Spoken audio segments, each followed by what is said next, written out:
네, 이번 시간에는 기독교 문화를 이해하기 위해서 이제 해석을 좀 한번 살펴보겠습니다. 그래서 해석의 중요성, 인간이 언어를 사용하는 존재로서 해석의 그 중요성과 또 해석을 잘하기 위한 그런 제안을 제가 해보겠습니다. 그래서 예전에 제가 발표한 논문을 중심으로 해서 설명을 하겠습니다. 참고 자료가 이렇게 있습니다. 그래서 칼빈의 영성과 성경해석, 또 혹은 칼빈의 경건과 성경해석, 이렇게 두 가지로 이렇게 지금 나와 있습니다. 그래서 요거를 이제 링크를 하면 제 홈페이지에서 여러분들이 직접 다운을 이렇게 받을 수가 있죠. 이렇게 다운 받을 수 있고, 또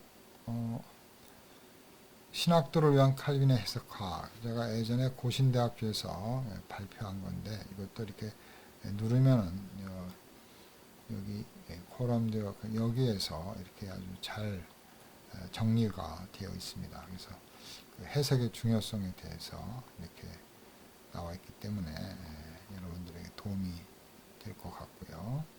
그 다음에 이제 그 21세기를 위한 해석자에서 여기도 이제 제 홈페이지에 누르시면 그 마지막 해석학적 제안에 대해서 제가 한 것들을 이렇게 또 살펴볼 수가 있습니다. 자, 그러면 이렇게 이제 문화와 해석의 관계에 있어서 그 왜 해석이 이렇게 중요하냐? 바로 인간은 언어를 사용하고 또 사물을 해석하는 존재이기 때문에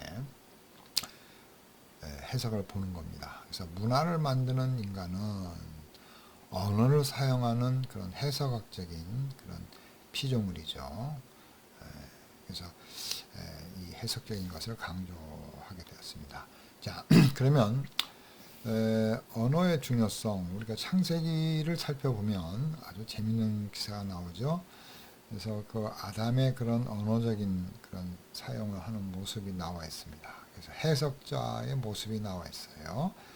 자, 여호와 하나님이 흙으로 각종 들짐승과 공중의 각종 새를 지으시고 아담이 어떻게 이름을 짓나 보시려고 그것들을 그에게 이끌어 이르시니 아담이 각 생물을 일컫는 바 곧 그 이름이라. 아담이 모든 육축과 공중의 새와 들의 모든 짐승에게 이름을 주니라. 그래서 아담이 돕는 배필이 없으므로 이렇게 나오는데 결국 아담이 동물의 모습을 보고 또 움직이는 모습을 보고 이름을 짓는 그런 이제 언어를 사용해서 그 문화적인 활동을 하는 모습을 언어의 문화적 활동을 하는 거죠. 결국 문화를 하는 거죠. 그래서 인간은 언어적인 그런 해석자이다. 이렇게 살펴보았습니다. 또 창세기 11장에 보니까 하나님께서 생육하고 번성하고 땅에 충만하라. 땅에 충만하려면 흩어져야 되잖아요. 한 곳에 있으면 땅에 충만하지 않잖아요. 흩어져야 되는 거죠. 그런데 인간들이 모여가지고 힘자랑하고 하나님과 맞짱 뜨겠다. 이게 말이 안 되는 그런 참 말들을 하고 있죠. 그래서 그 말들의 집합, 그 거기에서 말들의 혼잡과 흩어짐. 그래서 이제 바벨이 나오게 되는 거죠. 언어의 혼동. 바벨탑에서 인간들이 언어를 사용하는 그런 기능들이 나와 있습니다. 그래서 언어적인 그러니까 하나님을 반란하는 그런 언어적인 표현들을 살펴볼 수가 있죠. 그래서 하나님께 반대하는 반문화적인 반문명적인 모습들을 보아가고 있습니다. 반문화적인 거는 바벨탑에서 이렇게 하나님께 맞짱 뜨려고 하는 높이 쌓아서 자기들의 이름을 내려고 하는 그런 거고요. 반문명적인 것은 벽돌을 쌓는 것, 이렇게 일하는 것, 목적을 가지고 탑을 세우는 것, 그 자체는 문명으로 볼 수가 있습니다. 자, 온 땅의 구음이 하나요. 언어가 하나였더라. 그러니까 발음과 언어가 하나였습니다. 그래서 이제 신할 땅에다가 인간들이 뭐라 그럽니까? 거기 거하면서 벽돌을 만들고 견고히 굽자. 벽돌로 돌을 대신하여 역청으로 진흙을 대신하고 성과 대를 쌓아. 그래서 마라대가 나오죠. 성과 대를 쌓아 대 꼭대기를 하늘에 닿게 하여 우리 이름을 내고, 이게 이제 반문안이죠. 온 지면에 흩어짐을 면하자. 이것도 이제 인간들의 공동체를 이제 규합해서 한 곳에서 모이는 거죠. 흩어지지 않고. 그래서 여호와께서 인생들에 쌓는 성과 대를 보시고 강림하시고 말씀하시되 이 무리가 한 족속이요 구음도 하나요 언어도 하나. 그러니까 이런 짓들을 하는 거죠. 이렇게 이같이 시작하였으니 이후로는 경영한 일을 그만할 수 없으려다. 그래서 그들의 언어를 혼잡게 하여 그들로 서로 알아듣지 못하게 하자. 그래서 흩어지게 하는 거죠. 그 이름을, 언어가 안 통하니까 흩어지는 거죠. 뭐 의사소통이 안 되는 거죠.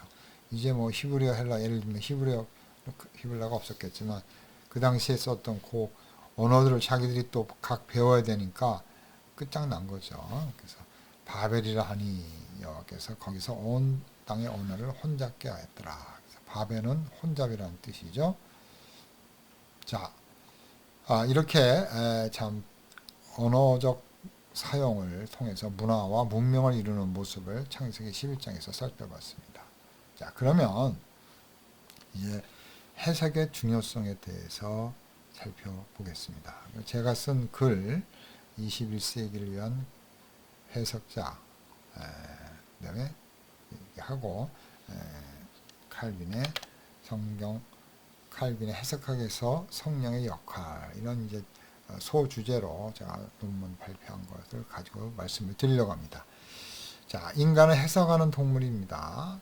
그래서 인간은 자신이 주변에 둘러싼 모든 것들을 보고 느끼고 생각하고 그것들을 언어로 표현하는 해석적인 기능을 갖고 그것을 사용하도록 창조되었습니다. 그래서 창조된 아담, 최초의 인류 아담은 바로 참 동물들의 이름, 새들의 이름을 짓는 그런 해석적 행위, 그런 해석적 문화 행위를 한 거죠. 그래서 우리는 해석적인 존재라는 것, 해석이 또 중요하다는 것을 보여준 겁니다. 그래서 아담 해석의 능력을 보여주는 중요한 기록이 바로 창세기 2장 19절이다. 그래서 다시 한번 읽으면 여호와 하나님이 흙으로 각종 들짐승과 공중의 각종 새를 지으시고 아담이 어떻게 이름 짓나 보려고 그것들을 그들에게 이끌어 이르시니 아담이 각 생물을 일컫는 바가 곧 그 이름이라 아담이 모든 육축과 공중의 새와 들의 모든 짐승에게 이름을 주니라. 자, 이렇게 하나님께서 아담이 이렇게 말하도록, 또 그냥 소리만 말하는 것이 아니라 문화적인 말, 언어를 해석학적으로 사용하는 그런 능력의 사람으로 하나님 지으시고 그 모습을 또 보고 계셨죠. 그래서 아담은 언어를 사용하는 해석적 능력을 유감없이 사용하고 있다. 그래서 우리 인간들의 삶의 현장에서 이런 언어를 사용하는 것은 하나님 앞에 의미와 특권이다.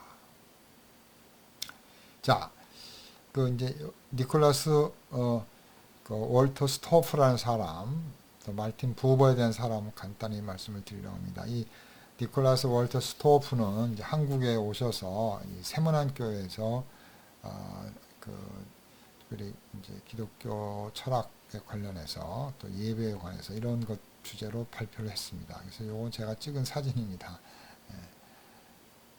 물론 이제 여러분들이 이 사람이 누군가 이렇게 할 때 여기 눌러보시면 니콜라스 월터 스토프가 누구인가 이렇게 살펴볼 수가 있습니다. 여기 나오죠.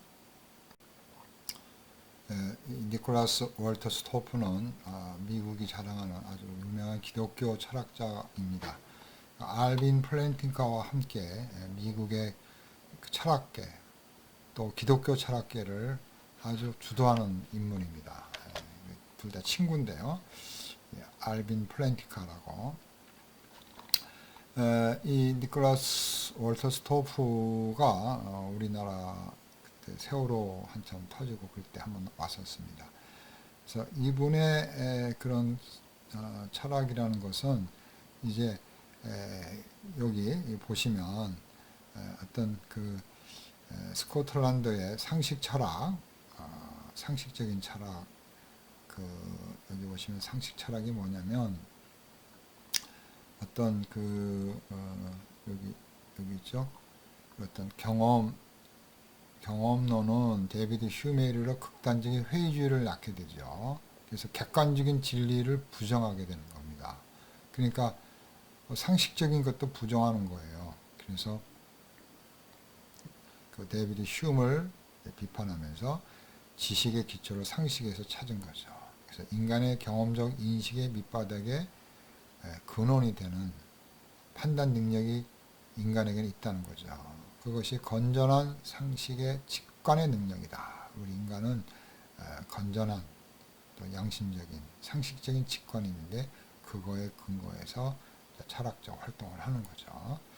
자, 이게 이제 미국 특별히 청교도들 또 이런 위더스푼 또 웨스트민스터 학파들에게 영향을 또 주었습니다.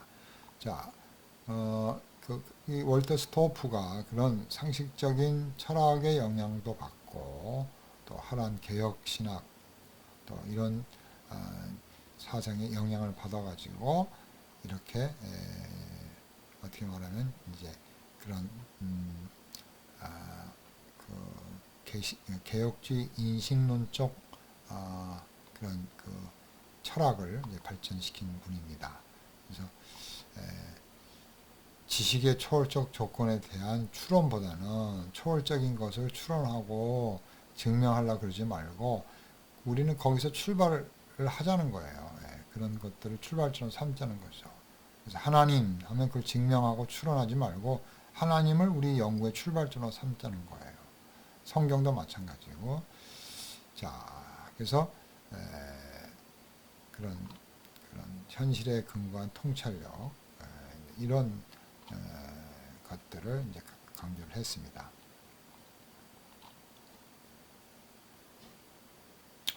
자, 그러면 그 월터 스토프에 대해서 간단히 살펴봤고요. 이 월터 스토프가 어떤 말을 했는가를 설명하기 위해서 이렇게 갔다 왔습니다. 백과사전에. 크리스천에 있어서 자신들의 삶의 현장을 해석하는 것은 필연적인 것이며 매우 중요한 것이다. 그래서 월터 스토프는 해석에 난 우리의 삶의 씀에 있어서 이건 하나의 문화적인 거죠. 삶의 씀에 있어서 피할 수가 없고 해석 없이 인간은 이 세상에 살아갈 수가 없다. 그렇게 이제 이 책에서 해석의 중요성, 기독교 세계관을 위한 해석의 중요성이라는 그런 논문에서 이제 설명을 했습니다. 그러니까 참 해석학에 있어서 그 중요성은 이제 기독교 세계관에서도 중요하고 문화관에서도 중요하고 바로 인간을 해석적인 존재로 보는 거죠. 그래서 우리는 세상을 올바르게 해석할 줄도 알고 더 나아가 크리스찬 공동체뿐만 아니라 인류에게 올바른 해석적 유산을 남겨야 한다. 그러니까 엉터리 해석, 종말론 해석을 하게 되면 인류를 망치는 거죠. 그런 책임이 있는 거죠. 우리는 잘못된 해석에 대한 경고와 올바른 해석을 남겨야 할 그런 책임이 있다는 거죠. 그러니까 상당히 아주 디테일하게 해석과 인류, 해석과 이런 어떤 세계관에 대해서 잘 설명했습니다.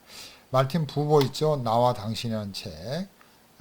그래서 우리는 인격적인 만남이 중요하다는 거죠. 그래서 우리의 삶의 실존 속에서는 나와 당신이지 나와 그것 그럼 인격적 존재를 통한 인간의 모습을 찾고 거기서 의미를 찾아야지 인간을 수단으로 하고 비인격적인 존재처럼 인간을 대하는 것은 잘못된 것이다 라고 말한 것이 마틴 부버의 나와 당신이라는 책에서 주장하는 거죠. 그래서 이 세상에 기독교가 선물한 것이 바로 해석학이다 이렇게 말했습니다. 그래서 해석학의 중요성을 말하고 있습니다. 자, 우리가 이제 종교 개혁도 마찬가지죠. 종교 개혁도 마르틴 루터가 로마서에 있는 그런 하나님의 의에 대한 사상, 그래서 성경을 바르게 해석해서 교황권과 로마 카톨릭 교회의 그런 권위, 교회의 권위, 교황권의 권위를 이제 무너뜨리고 오직 성경의 권위. 그래서 성경 해석이 중요하지 사제 해석이 중요하지 않다는 거예요. 자, 그래서 여러분들 이걸 한번 읽어보시고요. 솔라 스크립트와 그리고 성경을 성경으로 해석하자. 이게 이제 루터 또 칼빈의 주장이죠. 칼빈도 역시 올바른 성경 해석을 중요하게 여겼습니다. 그래서 칼빈의 그런 삶이라는 것은 참 성경 해석을 바르게 하면서 주석도 하고 신학 작업도 하면서 마지막 인생을 마친 거죠. 그래서 마지막 말이 자기는 성경을 최대한 바르게 해석하려고 노력했다. 그대로 살려고 노력했다. 이게 이제 칼빈의 마지막 목사들에게 하는 말이었습니다. 또 칼빈은 해석이라는 것이 공공의 유익이 돼야 된다. 교회의 공적인 유익이 돼야 된다. 이렇게 주장을 했고요. 요셉과 다니엘도 보면 해석이 중요하죠. 그래서 요셉도 바로의 왕의 꿈을 해석해주고 다니엘도 느부갓네살 왕의 꿈을 해석해주는 이런 그 해석, 꿈에 대한 해석, 계시에 대한 해석이죠. 그래서 중요하다. 그런 삶, 이스라엘 사람들의 삶의 운명이 바로 그런 꿈을 해석해줘서 새롭게 됐죠. 그래서 참 요셉이나 다니엘에 있어서 그런 해석이 중요하다. 자, 그러면 이렇게 해석의 중요성에 대해서 설명을 했고요. 그 다음에 이제 문화를 이해하기 위해서 이제 몇 가지 제안을 해석적인 관점에서 제안을 해보겠습니다. 우리가 문화적 이해와 문화적 기독교 문화의 발전을 위해서 해석적인 제안을 해보는 거예요. 그래서 기독교 문화를 넣어도 되겠고. 자, 그래서 이건 제가 옛날에 발표한 글을 중심으로 이렇게 썼습니다. 자, 우리는 삶의 정황 속에서 해석 행위가 왜 중요한지 아까 제가 말씀을 드렸죠. 해석 없이는 살 수 없다는 거. 아담 자체가 해석적인 존재라는 거. 성경 해석자에 있어서 성령의 역할이 중요한 거를 이제 제가 여러분들에게는 말씀 안 했지만 이 논문 속에서 성령의 그런 중요한 역할을 말씀을 드렸어요. 왜 그랬냐면 성경은 성령이 주인이시거든요. 성경의 저자는 성령 하나님이에요. 그러니까 성경을 바로 알려면 성령의 의도를 알아야 되죠. 성령님이 원하시는 것. 그래서 성령의 의도, 성령의 뜻 알기 위해서 우리는 바로 그 해석의 문제를 우리가 살펴본 것입니다. 자, 여러분이 읽어보시면 기도를 통해서 성령의 충만을 받고 또 우리가 맑은 정신, 맑은 생각을 가지고 성경을 해석할 수 있는 그 성령의 인도하심과 조명하심 속에서 성경을 해석하는 그런 내용을 제가 얘기했습니다. 그래서 여기 여러분들에게는 말씀을 못 드렸지만 이 글에 보면 그렇게 성령의 역할이라는 것이 이렇게 나와 있다는 거죠. 자, 그러면 이제 제가 강조하고 싶은 것은 우리가 기독교 문화를 이해하기 위해서는 그런 해석적인 그런 것들을 잘 알아야 되는데 몇 가지로 제가 제안을 드리는 거예요. 첫 번째로는 우리는 항상 그런 어떤 성경 해석을 잘 하려면 성경과 또 자신이 사는 시대에 대해서 항상 열린 마음을 갖고 있어야 돼요. 성경도 고리타분하게 자기가 알고 있는 것이 최고다 이렇게 알아서는 안 되죠. 성경을 연구하고 다른 학자들이 연구한 것들을 자기가 겸허하게 받아들이고 이렇게 마음을 열어야 되죠. 또 우리가 사는 시대에 대해서 늘 열린 마음을 가져야 되죠. 무조건 적대시하고 문 닫고 수도원에 사는 그런 배타적인 문화관을 가져서는 안 되죠. 우리가 속화되지 않고 그들과 하나가 되지는 않지만 열린 마음을 가지고 그들의 문화를 보고 잘못된 것을 변혁적으로 고쳐줘야 되죠. 그래서 변혁적 사고, 변화적 사고를 가져야 된다. 그래서 트랜스포메이션이라는 것은 개혁신학의 강력한 힘인데 개혁된 교회는 항상 개혁이 돼야 된다. 그래서 교회는 always 항상 reformed 개혁돼야 된다. 개혁 교회는 항상 개혁돼야 된다. 그러니까 ing죠. 한번 개혁되고 고정화되고 화석이 되는 게 아니라 언제나 주님 오실 때까지 잘못된 것들을 말씀으로 변혁하는 거. 이게 이제 참다운 개혁교회, 종교교회의 의미고 목적이죠. 로마 카톨릭은 전통 딱 해놓고 신학적인 거 딱 하나 만들어 놓으면 그걸 계속해서 유지하는 겁니다. 변화가 없어요. 자, 특별히 우리 개혁신앙은 성경에 의해서 성경을 향하여 항상 새롭게 완전하게 역동적으로 발전시키는 신학. 그래서 성경의 권위, 성경은 변하지 않죠. 우리의 삶, 우리의 생각, 우리의 전통, 우리의 신학이 성경에 의해서 변화되어야 되는 겁니다. 자, 두 번째로는 첫 번째는 이렇게 변화적인 그런 마음을 갖자. 말씀으로 변화가 되자. 그러니까 두 번째로는 우리가 기독교 문화를 잘 이해하기 위해서 또 우리가 해석자가 잘 되기 위해서 제가 제안한 것 그런 또 연구를 해야 되죠. 해석 훈련을 통해서 그런 성경 본문을 깊이 원문을 가지고 해석을 해야 우리가 올바른 신학과 올바른 내용과 올바른 문화로 이끌 수가 있는 거예요. 그래서 그런 어떤 영적이면서도 그런 학문적 훈련, 히브리 헬라어 또 어떤 기도 훈련, 이게 성령의 충만함을 받는 그런 영적 훈련, 히브리 헬라어, 라틴어 이런 걸 잘하는 그런 참 문법적이고 역사적인 것들에 대한 훈련이 있어야 되죠. 이런 영생교회라고 있는데 그 우종진 목사가 사람들을 막 몰고 다니고 종말이 왔다 해가면서 나중에 몽땅 자살해서 죽었어요. 그래서 그런 극단적인 종말론, 잘못된 해석 이런 것들이 참 우리가 그런 해석의 중요성, 그런 원문에 대한 해석, 신학적인 해석을 잘 해야 된다. 그래서 바로 창세기 2장 19절에 보면 아담도 하나님 앞에서 그런 훈련을 받는 거죠. 영적 해석의 훈련을 받는 거죠. 우리들도 히브리 헬라라든지 해석적인 훈련을 신학교에서 또 말씀 앞에서 평생 훈련을 받는 겁니다. 자, 그러면 그런 여기 이제 그런 칼 바르트 이야기, 칼 바르트 또 해석적인 그 중요성, 영적이며 역사적인 해석이라는 것, 또 우리가 준비해야 한다는 것, 원어 이런 것들을 히브리 헬라를 잘 알아야 해석을 잘 할 수 있는 거죠. 자, 이렇게 어떤 훈련에 대해서 말씀을 드렸고, 세 번째로는 그런 어떤 역사적 안목이 있어야 돼요. 그러니까 우리가 성경을 읽고 신문을 보고 역사책을 보고 정치를 보면서 이 미래를 우리가 이렇게 생각해 볼 수 있는 그런 진단 능력이 있어야 되죠. 그래서 우리가 하나님의 오심, 종말, 창조와 구속과 종말 사이에서 우리가 그런 역사관을 가지고 우리가 오늘을 해석할 뿐만 아니라 미래를 해석할 수 있는 그런 참 실력과 능력을 갖춰야 되는 거죠. 이런 시한부 종말론이 아닌 거죠.